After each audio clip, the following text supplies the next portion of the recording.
Welcome, everyone. My name is Catherine Soto. I'm the Associate Vice President of Patient Education and Support for the Crohn's and Colitis Foundation. I'm thrilled to be in the presence of some great panelists this evening who will all be discussing the topic of aging with IBD. So I want to welcome our presenters tonight. I'll start with Dr. Bharati Kochar, who is a gastroenterologist at Massachusetts General Hospital in Boston. We also have with us Gary Jacobson, who's a very involved patient with the Crohn's and Colitis Foundation, a board member, scientific review committee member, and an advocate for the IBD community. And we also have Kayla White, who's also a very involved volunteer, an IBD patient, member of the National Council of College Leaders, and another advocate for the IBD community. So welcome all of you. Before we get started tonight, let's go over a few quick pieces of housekeeping. So the information provided during tonight's presentation is provided for informational purposes only. It is not meant to replace the advice from your healthcare professional, gastroenterologist, or healthcare team. Please note that if you do have any questions about your care, changes in your plan, or other areas of your healthcare, please contact your healthcare provider and please ensure that you ask them questions and follow-up that are needed for your personal needs. If you have any questions about inflammatory bowel disease after viewing this program, please contact our IBD Help Center. We're available Monday through Friday, 9 a.m. to 5 p.m. Eastern Time, and our phone number is 888-694-8872. You can also reach us via email at info@crohnsandcolitisfoundation.org. So without further ado, I want to set the scene for today's presentation. We'll be talking about aging with IBD. And Crohn's disease and ulcerative colitis are chronic illnesses that require long-term care and support. With millions of people living with IBD in the United States, we know that this can impact patients from diverse experiences. And as patients age, it's important to consider how care needs can evolve over time. So let's hear from a great panel today to talk more about this topic. We'll get started. So Dr. Kochar, my first question is to you, and it's kind of a twofold question. One, why is it important to discuss and consider IBD separately in older people? But also, if you could share a little bit about the research and studies that are ongoing about this topic. Those are great questions, Kat. Thank you so much. And thank you to the foundation for hosting this. I think it's a very important topic. And so I'm very grateful that Kayla and Gary are also volunteering their time to discuss this. I thought it's helpful to just have a few visuals. So if you can pull up a few quick slides on this and you can advance, because I am a visual person. So I think it's important to understand that while we think of IBD as traditionally a disease of younger people, and it absolutely is, the majority of people still are diagnosed somewhere between the ages of like 20 and 40, adults who are 60 years and older are actually the greatest portion of Americans with IBD.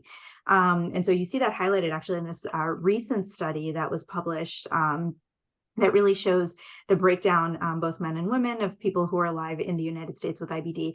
And, you know, it's important to recognize that 60 is kind of an arbitrary number. There's nothing to really say when you become older, but because people with IBD were traditionally diagnosed, you know, under the age of 40, there's kind of come to be this acceptance that 60 is a number of when we would maybe call someone older, but it could be 55, it could be 65, it could be 70. If you ask a real geriatrician, they'll tell you you're not older till you're 85, right? So age is really just a number, but we do want to, you know, talk about people who are older than we've traditionally discussed. So I think if you can go to the next slide. What you'll see is just a depiction of factors that make older adults different. Because why are we talking about this? You know, older adults are more prone to infections. They're more prone to polypharmacy or having a number of medications. At baseline, older adults actually have more comorbidities or other medical problems. So, you know, whereas it would be very unusual for a 20-year-old to have COPD or high blood pressure or diabetes, it's actually not that unusual for someone who's 60 or 70 to have this. older adults have a higher baseline risk for cancers. And so, we talk about cancer a lot in IBD, but it's all framed in the context of being younger. And so it's important to remember that older adults just have a higher baseline risk for getting cancer. And if you click forward, and this is the most obvious thing, older adults have a different life expectancy than younger adults. And it's very obvious until, you say it, but it's important to recognize that life expectancy and how long we expect people to live absolutely can play into treatment decisions. So older adults are actually different than younger adults, just like younger adults are different from, little kids. And that's why we have adult doctors and pediatric doctors, and you transition at some point. It's important to remember that there is this other third life transition as well. You can go on to the next slide. Thank you. And there's also kind of aging-related constructs that influence healthcare. And I just kind of show this visually, and these are things that can really happen at any age, but tend to be more common as you get into the older ages, right? 70s, 80s or so. But there's a lot of visual impairment. There's maybe cognitive impairment, difficulty hearing, having a number of other medical problems, being at risk for falls and injuries, and just being hospitalized. And these are things that, again, are more common at older ages, and they do influence your ability to seek care and what kind of care you seek, and what kind of care you receive actually, and where you prioritize chronic medical conditions. So these are some things that we do think about, again, separately and differently in older people than we do in younger adults. Can you advance, please? Thank you. This was a study that we did that shows that older adults are disproportionately underrepresented in clinical trials of modern IBD medications.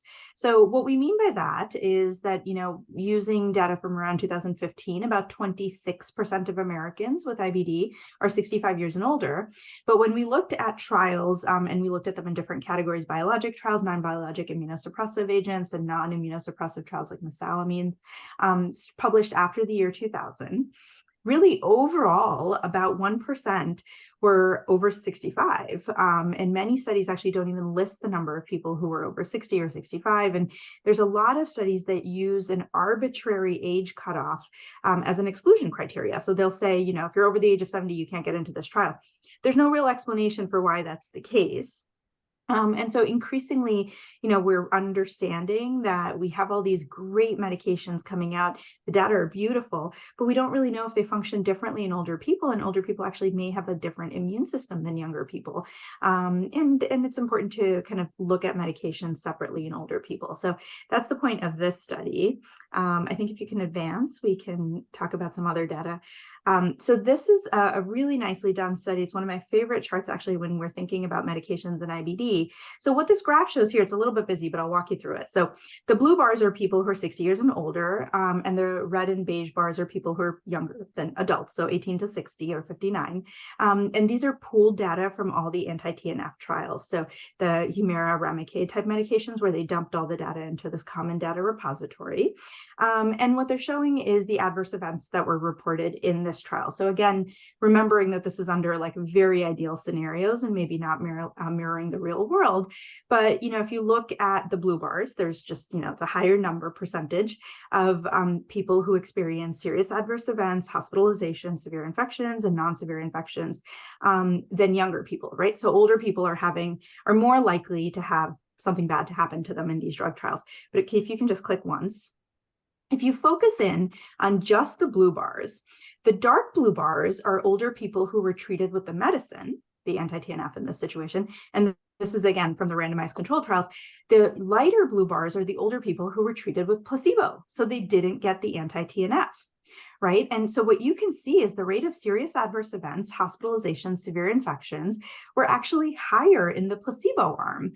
And so when we say things like, older people are more likely to get an infection or be hospitalized, the question is it the drug, or is it just because they're older? And yes, they are more likely than younger people. So that's what I think these data actually very nicely illustrate. And it's very important to keep this in mind. You can advance again. And what I like to highlight to all of my patients, I'm going to leave you with this. It's a favorite figure of mine, and I didn't steal it, so you have the reference there from the prednisone pharmacist. But the most dangerous medication we have today to treat IBD is prednisone. So if there's like one takeaway that you can have from everything I can say, it's really that. And this is just a depiction of every side effect and bad thing that can happen to you from prednisone. And it's really head to toe. And this is what I tell all my patients. And a lot of our modern medications absolutely come with risk. Nothing in life is free. But it's important to effectively treat your disease in a prednisone sparing manner. A lot of people feel great on prednisone, but we need to find a way of making you feel great not on prednisone. And so in terms of ongoing studies, there's actually not a lot that are looking in a very dedicated manner at older adults. There's a lot of what's called retrospective data. So we're looking back and saying, if you're 60 and older, these are things that are likely to happen to you based on your administrative claims and things like that. But the issue is not every 60-year-old is the same. Not every 70-year-old is the same. So we do need more prospective studies. What that means is studies that are looking forward in time at older people or people as they're aging with IBD. And so the foundation has very generously funded a multi-centered cohort that is recruiting at 5 sites now to prospectively look at what are called geriatric syndromes. So things like cognition, how are you thinking? Your strength, are you strong enough? Are your muscles strong enough? How do you function in space? Because again, these are all things that can vary with different life states and not necessarily correlate directly with your age, and to see how that correlates with your disease activity. So if you're very inflamed, as you're thinking, maybe more clouded, or are you weaker? And does that change as we treat you? And so we're trying to follow patients forward in time to understand how their overall functionality may or may not improve as people get older and as we're treating their disease effectively. So that's one of the studies that the foundation is funding, but the foundation has certainly funded a number of other studies looking at older adults, and there's some international efforts now as well, as there's increasing recognition that our treatments are getting really great and people are aging with IBD, which is exactly what we want. But we're also making a lot of newer diagnoses at older ages, which is also very good, that people are just not suffering with their GI symptoms and are actually, seeking a diagnosis and an answer for what's going on with them. And we should be able to effectively treat everyone. So that's sort of the hope. Thank you for that. Well, and I have one follow-up question on that last slide, if I may. I know that some patients are on prednisone, and so should they be worried in seeing, hearing that it could cause all of this, all the things that you mentioned, and highlighting its effect on the body? Is there a particular, is it more about long-term use of prednisone? That's a great question. Thank you for pointing that out. So absolutely, I prescribe a lot of prednisone as well. It's not something I like doing, but it is oftentimes a necessary evil. But what I tell my patients is, we're going to do this in a short course. We're not going to automatically keep renewing your prednisone prescription, because if you keep needing it, we need to think about, well, why is your background medication not working well enough?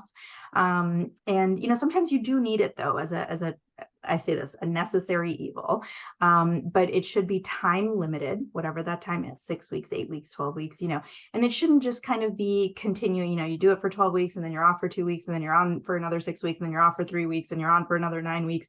And that is almost essentially, continuous prednisone use, right? That's a sign that we need to do something differently with your background therapy. Prednisone cannot be your background maintenance therapy. And a lot of people feel very comfortable with prednisone because it's cheap. You can pick it up at your local drugstore, and your doctor is not legally obligated to talk about any black box warnings with prednisone, and so it feels a lot safer. It's old, people have heard of it, they've had friends on it. You get it when you go in with like hives and stuff, as opposed to some of the newer medications where we really sit down and have these in-depth risk-benefit conversations with our patients. So every time I prescribe prednisone, I have the same in-depth risk-benefit conversation with my patients, because I do think it's important to recognize that just because it's older and cheaper and easier to get doesn't necessarily mean it's safer. But of course we use it because sometimes you do need it. Thank you so much for that. I think it's an important point that you made about the need for more studies too, to really look at some of the effects of medication in the older adult population, and just in general, the research that's needed. So I really appreciate that. Well, I want to turn over to Gary first. I would love for you to tell us a little bit about your journey with IBD, how it started, and how your experience has evolved over time. Can you tell us a little bit about that? Sure. First, Kat, thank you very much for putting this together, and thank you for the foundation to looking at this. And Dr. Kochar, that was a great presentation that you did. It was very helpful. Um, I was officially diagnosed with Crohn's about 25 years ago, but I can remember symptoms going back as far as 50. And I've had a very severe case over the years. In addition to the urgent diarrhea that we all have with this disease, I've had abdominal pain, um, perianal fistulas, stiffness, the fatigue that comes with it. And it's just been a very difficult journey over the years. I've tried every single drug on the market. I've failed a lot of them. I have had 30 surgeries over the years. Not much of my intestine left, but it had to go. I've had 2 ostomies. I've had 1 near-death experience, and surprisingly, a couple of years ago, I finally got to the point where I found the right mix of medications that helped. It was a dual therapy with a biologic and a JAK inhibitor, so that got things in check. And then all of a sudden, I turned 61 and everything started to fall apart again. I broke my back, and I don't know how I did that. My eyes started to go. My memory started to go. My arthritis got worse, and I did some investigating, and I found out that this turned out to be all related to the inflammation that I have had in my body for 50 years. And then it was the drugs that I've taken. I have been on different biologics for probably 2 decades. I have, we just spoke about prednisone. I have been on that for a number of years, and long courses, short courses. They didn't know any better 20, 30 years ago. And it takes its toll on your body when you get into the 60s. So I grew very concerned. I looked into it. There was not a lot of research out there. Dr. Kochar pointed out very clearly that when drugs come on the marketplace, they're not tested on adults. They don't know what the impact is of these drugs for when you take them for a long time. So I got very concerned and tried to look into it. And that's one of the reasons that we're here talking about this tonight. I think my biggest concern is you don't know what you don't know. And that's why I'm very appreciative of the research that's being started out there to look at seniors, because as it was pointed out, 29, 30% of all the patients are senior citizens, and we have different needs. And I'm greatly appreciative to the people out there looking at what our needs are. So. Thanks, Gary. I know that you seem to have a very challenging journey with a lot of good and bad that has come with all the experiences you've had. So I appreciate you being so candid about that. And I'll pry a little bit, and I know we'll talk a little bit more later about the advocacy component of what you've done to advocate for your needs. But can you tease a little bit about the lessons you've learned in terms of how to ask the right questions when you're throughout your journey? How have you navigated that? Well, unfortunately, all IBD patients are a little bit different. There really isn't a standard of care there. It's a lot of trial and error. So what I've learned over the years is to push and to try. If something doesn't work over whatever period of time you think it should be working, go on to the next thing. So that's one thing I've learned over the years. Another is don't be afraid of trials. There are lots of new medications out there, and you can get on those trials.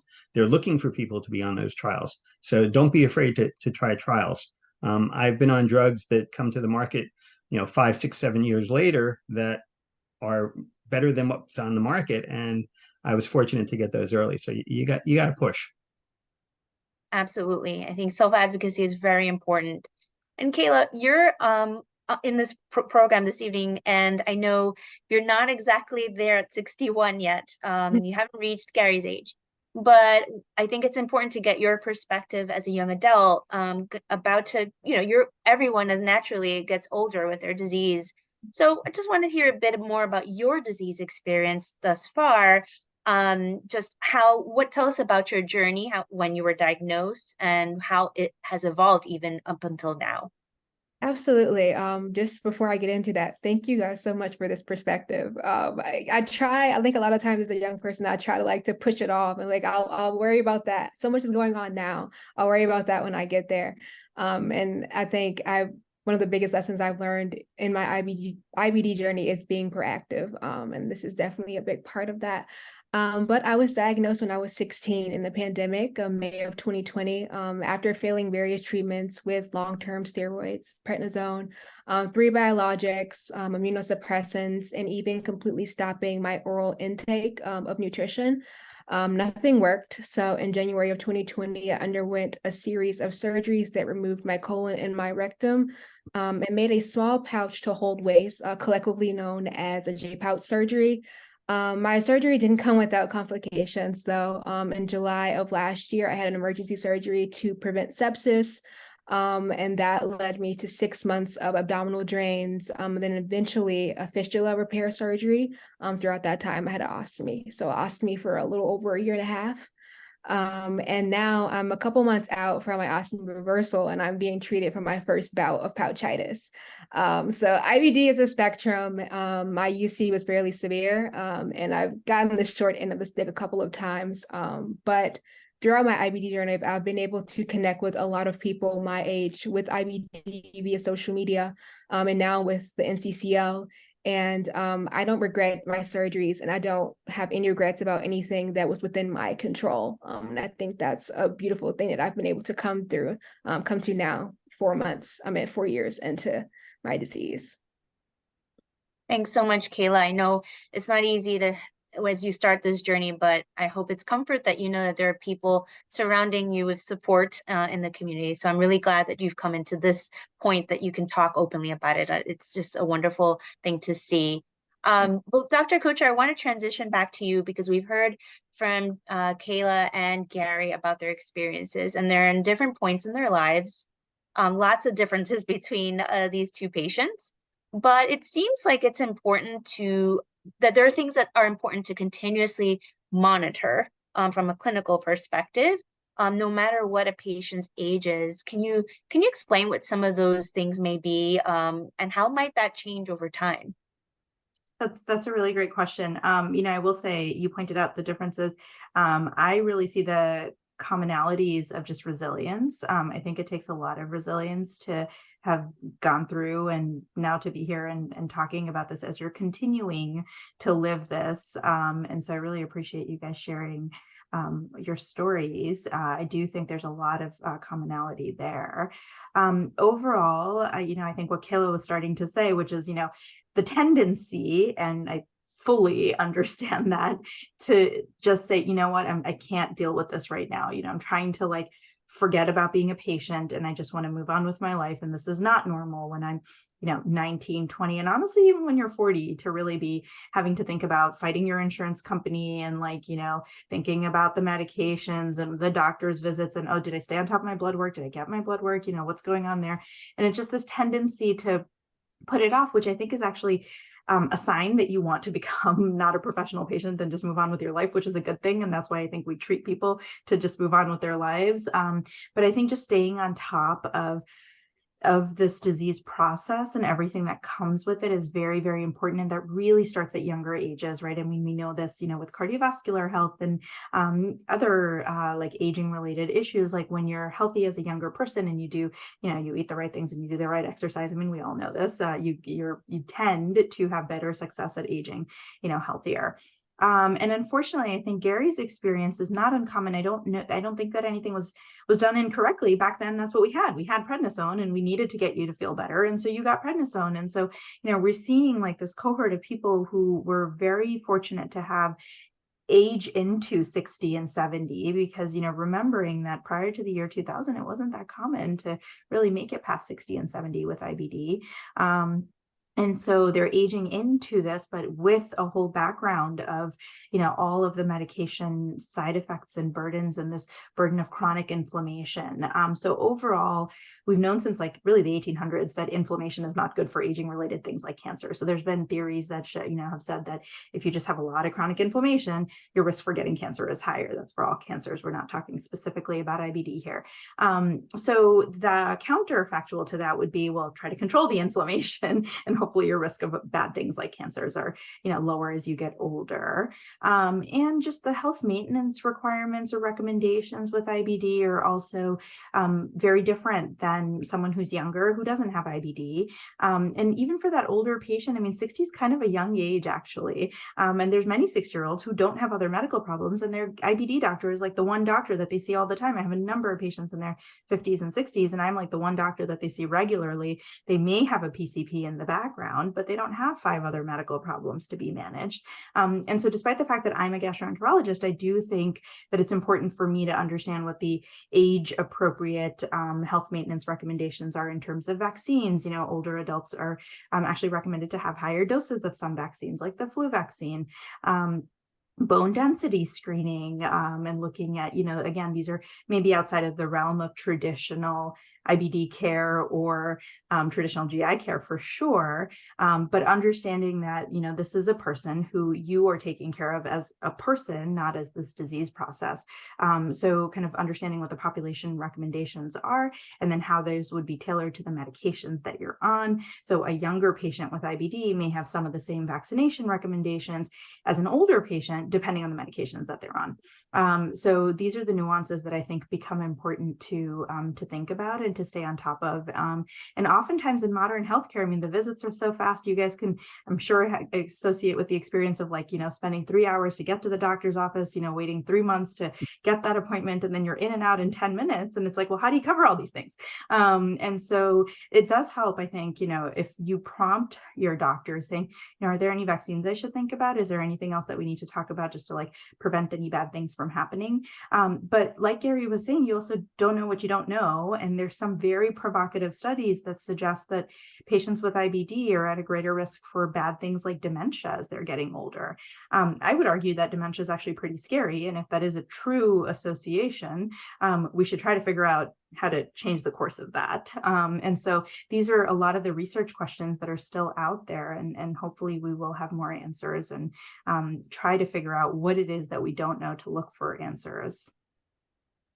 And Gary, knowing a little bit of your background that I've been fortunate to meet with you about, Dr. Kochar mentioned things like bone density is important to check throughout the disease journey. And I know you shared that as one of the challenges. I think you shared arthritis was something you started to see in your challenges as well. Seeing that now and how important that is, how do you advocate at this point for what you need going forward? What have been some advocacy tips you've learned over the years to do that? Well, I do find it frustrating that if I had started popping calcium when I was 40 instead of when I was 61, I might have been in a different position and not broken my back. There are things that could have been done along the way that I just wasn't aware of. And it's frustrating because I'm being treated at some of the best institutions in the world here in New York and Boston. So I find that very frustrating that it didn't happen. I advocate for myself by pushing my doctors. I have a team of doctors at 2 major institutions in New York, and I push them and I come up with articles. I come up with my own ideas. I ask things. I bring stuff in from other diseases. Should we be doing this? Could this help? Because, IBD is kissing cousins with a lot of other diseases. And I look at what they're doing in those arenas and say, can we try this drug? Sometimes it's off label, and sometimes it works. So I think that I just go out there and I ask a lot of questions and I push. I never wanted to be a doctor when I was a kid. I had a pretty good career on Wall Street, but I've learned a lot about IBD over the years, and I push my doctors. I learn a lot. I read the journals. I get involved with the research at the foundation level. You learn a lot in those meetings. I'm usually the dumbest person in the room because it's doctors who decide what to give the research to. But I think they like the patient perspective in when we're sitting there talking about it. Absolutely. I know that patient perspective often drives a lot of research that is done. So I appreciate when you're in the room. And you mentioned something important in that, just informing yourself. And so this is a great plug that I'll make to anyone if you don't know what you don't know, and that's something that can happen, contact the foundation, contact our help center, ask questions to your doctor, wherever you can find that trusted resource. We're here to help you. So please take that step. And thank you for sharing that, Gary. Kayla, hearing Gary's lessons, I guess, what are some important things that you feel, I'm asking you live because you're kind of hearing Gary's story now, but what are some things that you feel now you may follow up on to ensure you're advocating for whatever health needs you have over time? Not to toot my own horn or anything like that, but my family and I have been pretty like on our toes about this ever since I was diagnosed. I know, as a pediatric patient, I got to fall back on my mom a lot, and she is the true definition of a mama bear when I'm sick.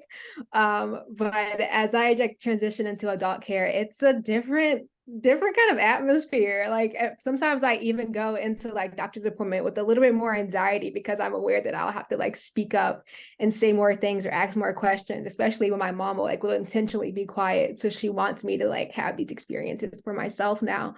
But I think overall, I've been very blessed with my new adult care team. They're really well versed on preventative and maintenance cares.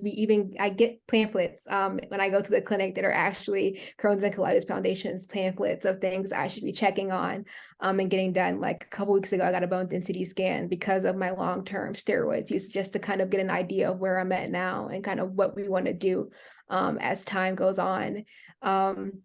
But yeah, no, I definitely, I feel reassured just hearing Gary's story, but definitely that I feel like I'm on the right track with things. And I'm kind of glad that I don't let like kind of little thoughts in my head to kind of push it off. I kind of try to be proactive on myself as well. Again, a lot more of it is my mom pushing me to do it, but I try to be proactive as possible. And I think there was one other thing, but it completely left my mind. So if I think of it again, I'll say it. But yeah, thank you so much, Gary. I just wanted to chime in, to add that at least from a doctor perspective, I think any doctor who's really threatened by a patient who pushes and asks more questions probably shouldn't be your doctor. So I think, you should always feel free to ask. And there's a very polite and respectful way of asking. But also the fact, I actually refer all of my newly diagnosed patients to the Crohn's and Colitis Foundation website, because I say you probably, again, like as Gary was saying, you don't know what you don't know, and you don't know what questions you want to ask or don't want to ask. So, I know we're having this visit now, but like feel free to go through this whole website. There's actually checklists on things that you can ask your doctor at your doctor's visits, and then come back, with a list of questions. But also, speaking to Kayla's point about like having that advocate for you, and obviously Gary and Kayla are like professional advocates at this point, but it's hard. And I actually encourage even my older patients to bring someone with them, because I do think, and I'm like, you don't have to have them physically in the room with you if you want to FaceTime them in, or, just have them on speakerphone, like just someone to kind of help keep track of everything that's being said and ask the questions or think about it later, or remind you, and then advocate for you, and to say, I know she's like nodding her head right now, but like, she really can't do this thing that you're asking her to do. Like, can we find a better solution for this? And I think older people actually have a lot are at a major disadvantage, because many people do not want to ask their kids or their, younger, neighbors, nephews, whoever, to sort of chime in for them, because they don't want to be a burden on people, right? Like kids naturally bring their parents. And as people get older, they don't want to be a burden on people, and they don't bring people in, even though they have loved ones who would be happy to do that for them. So I try to really encourage them to say, like, it can be someone your age, just like bring a friend, but like, it's good to have someone with you at these doctor's visits, because this is a lot of stuff that we're talking about. That's a really great point that we often never talk about, the important role of that caregiver or loved one as a part of your health. Sometimes we need to lean on, not everyone can, but as much as we have that support around us, I think it's important. Kayla, I love that your mom is a participant in that and a support system for you. And it sounds like you're off to a great start in that advocacy space of getting your needs and having that partnership with your doctor. So that is fantastic to hear. I'm actually going to turn over back to you, Dr. Kochar. Are there any, you touched on side effects and the need for clinical trials. I think that's so super evident. And I wonder if there are any long-term effects or impacts of IBD that are important to keep in mind as patients age. Is there something that studies have said we need to pay more attention to at this moment? That's a very, very important question. I think if I had the most thoughtful answer to it, we would actually have like a lot of information about aging. But we do know that as people get older, there's people that are the healthy agers, and then the people that are not aging as healthily, right? The people that are having cognitive impairment issues and dementia issues or functional issues. And what we're trying to figure out is like, well, how can we get people to age healthily? And my specific interest is how do I get my patients to age healthily, right? Those with a chronic inflammatory condition. And so I think the most important, maybe like obvious key is like the faster and sooner we can control your inflammation, because poorly controlled inflammation, these circulating inflammatory proteins in your body, is not good for you. The faster and, more, I don't like to use the word aggressively, but like effectively we can control your inflammation, the likelihood of aging related things happening to you at younger than normal ages may be lower. Now, that is not at all a fully scientifically evidence-based statement, because that research is not existent. But, I hear my 40-year-old say this, like, why is my hair white? My friends don't have white hair. It's probably because, 20 years of poorly controlled inflammation is not good for lots of things, including, your hair aging, your skin aging, your mind aging. And so I tell my younger patients this too. I mean, not to say that we should be thinking about what your life is like when you're 70, but like, let's just control your inflammation and get you to meet those disease goals, right? So whether it's endoscopic healing or radiologic healing or histologic healing, whatever goals it is for your tailored disease, because not everyone's IBD is the same. Let's do that now so that we keep you as healthy as possible and try to prevent these aging related syndromes happening at earlier ages. So I know that's not exactly an answer, but I do want to maybe end by saying we don't really know the exact answer to that. And that's what I think we all want to know, is how do we age more healthily? Yes, another $1 million question, I think. Well, Gary, as we close the program, I wanted to offer you a moment to reflect on what top tip do you want to give to patients that you want them to walk away with? With my long history with this disease, I'm going to give you 3 quick tips. And my first one, Kayla, you are my first tip. It's be aggressive early on. Don't let people give you steroids to start with. Go for the hard drugs. And also, and obviously you epitomize this, don't be afraid of surgery. Sometimes when they get in there and do the surgery early, that ends it for you and you go on. So number 1, be aggressive. Number 2, be prepared to fight with the insurance companies and don't back down. Get what you need. It's going to be frustrating. You're going to pull out your hair, example. But insurance companies are there for their shareholders. They're not there to help us. We spent a whole day today advocating on the Hill in DC today for, that to get the drugs that we need from the insurance companies. And I think the third one, and quite frankly, this is the most important piece of advice that I can give. Do not let the disease define you. Go out, live your life, get a job, get married, have a family, see the world. And I have managed to do that, not without its challenges along the way, but live a normal life. Do not feel bad for yourself. You're going to live a long, happy life, and do it. Don't wake up in the morning saying, "Oh, woe is me." You're going to have a day here and a day there and a flare. Fine, get through it, but go out and have some fun. That's my final piece of advice to people. That's great advice, Gary. I think that's beautifully said. And Kayla, you end with the last word. I know that there's a lot in your journey ahead, but what tools have you had on your belt that have been so effective for you?